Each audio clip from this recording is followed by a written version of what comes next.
Me llamo Lucía Esther Muñoz Maceo, pero todo el mundo me conoce como Lucía Muñoz, la escritora. Me llamo Clemencia Díaz Tamayo Saco. Me llamo Altagracia Luisa Muñoz Maceo. Nací en Bayamo en 1953. 1970. En el año 1945.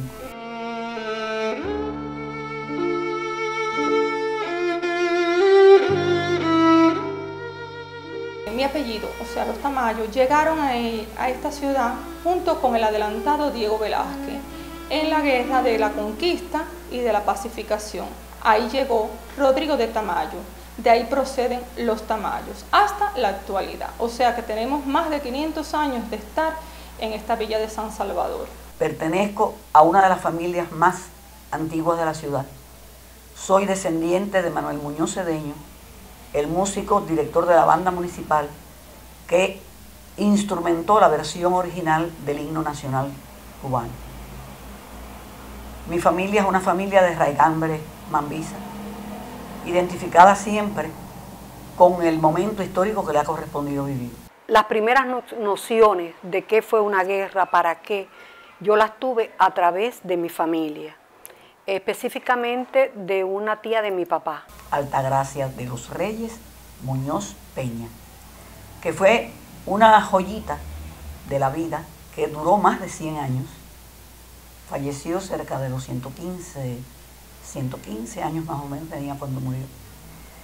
Y que vivió junto a su abuelo, que era Manuel Muñoz, las experiencias de aquella etapa tan bella, que en Bayamo se desarrollaron hechos históricos de tanta trascendencia, y unos ella los vivió y otros los recibió como a través de la vía oral, de la experiencia de otros. Por ejemplo, ella siempre recordaba el incendio de Bayamo, la forma en que había salido de la ciudad. Se habían ido en una carreta, decía que iban en camino a La Sal, y ella tendría aproximadamente 10 u 11 años en ese momento. Y ella recordaba siempre y nos contaba que en el camino le dio sed y que todo lo que hacía era pedir agua. En un momento en que lo que había era humo, intranquilidad, descontento, lágrimas. Yo me los representaba, pero no llegaba a concretarlo. Hasta que un día, ya mayor yo, entro al salón del Poder Popular Municipal de Bayamo y veo el óleo que adorna el salón. Y cuando lo miré, yo dije, mi tía describía eso así mismo como está en el óleo.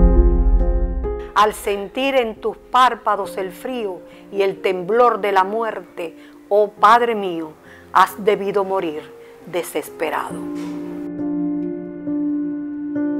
Otros recuerdos que ella trasladaba estaban relacionados con la guerra y el papel que tuvo Weyler en la reconcentración.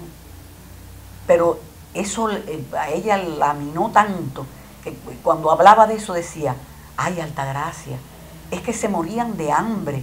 Mi tatarabuelo, un hijo de ellos, Esteban Benigno, conoce a mi tatarabuela, la colombiana, como todos les decían, Clemencia Yaquín Rodríguez y la Madrid. Cuando se produce la guerra del 95, su esposo, Esteban Benigno, ya mis tatarabuelos habían fallecido, estaba de viaje en Manzanillo visitando a su hermano y allí es aprendido nuevamente por los españoles, de forma tal que mi tatarabuela, doña Clemencia, se queda sola con 16 hijos en el monte. Ella se negó al indulto que ofrecían las fuerzas españolas para retornar a la ciudad. Ellos promovían estos indultos para que los cubanos no ayudaran a los mambises. Como estaban en la manigua, no podían obtener refuerzos de alimentos, medicamentos, etc. Ella era totalmente anticolonialista y se niega a ese indulto. Producto a esto, mueren sus 8 hijos, los menores, de hambre y de enfermedades. Ella los entierra con sus propias manos alrededor de un árbol.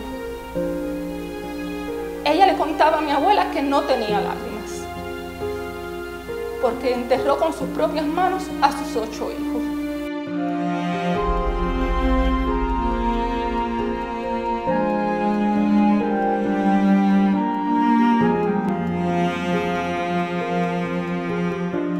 Yo recuerdo también que mi mamá siempre me llevaba a un parquecito, pero recuerdo sobre todo un día, no sé de qué año ni de qué momento.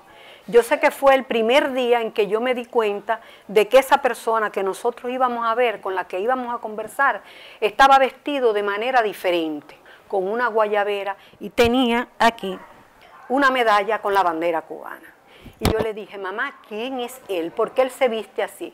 Me dijo, porque es un veterano de la Guerra de Independencia. Es un mambí. Y no era otro que Emilio Quiñones. En el año 1895 mi abuela generosa tenía 10 años.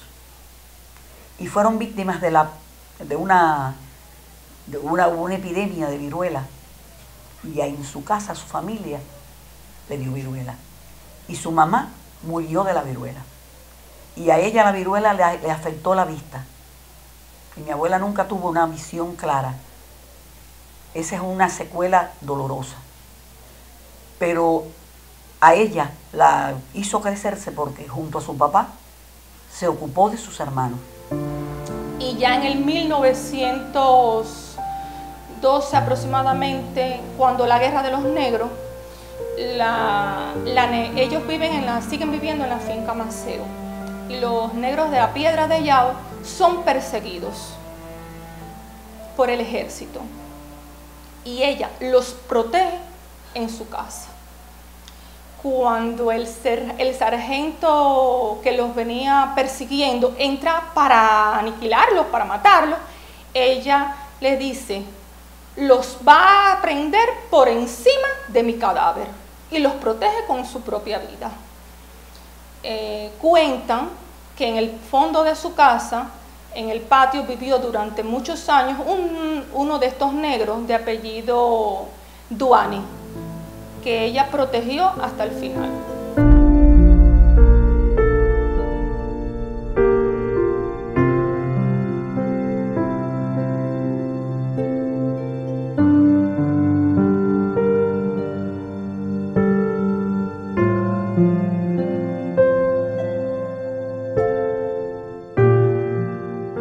¿Para qué hablarte de la guerra?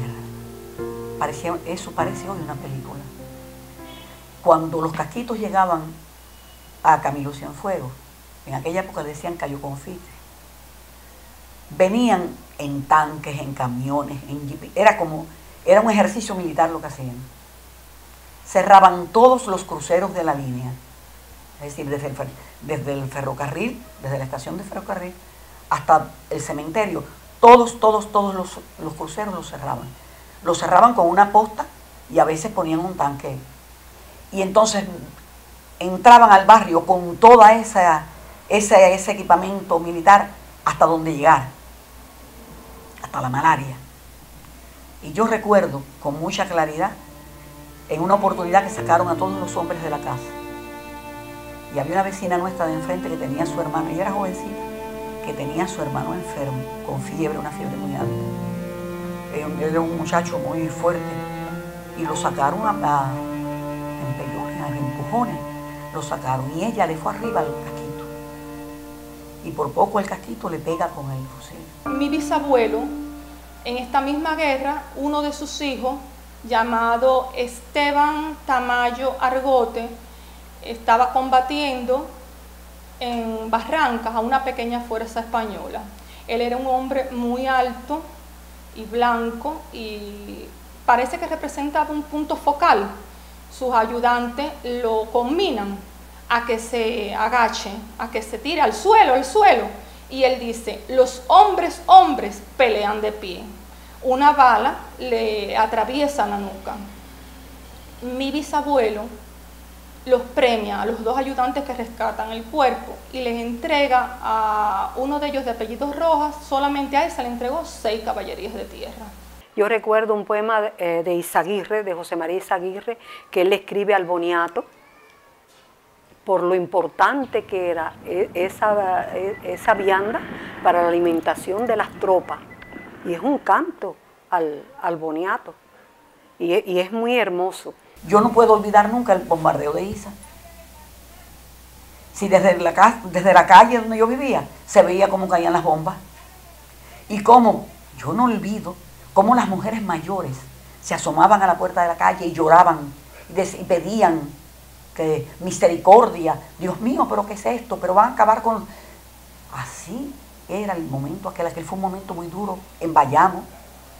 En Niza se estaba jugando el todo por el todo de la revolución, pero en Bayamo la gente se aterrorizó. Es decir, que la guerra es cruenta a veces. Ojalá y que nunca tengamos que vivir de nuevo esas experiencias. Según fuentes oficiales, todos los conflictos bélicos que se han producido en Cuba dejaron como saldo un alto % de víctimas civiles. Las guerras constituyeron un verdadero desastre que dejaron sus secuelas en todas las familias cubanas y en las generaciones posteriores que compartieron sus recuerdos hasta hoy.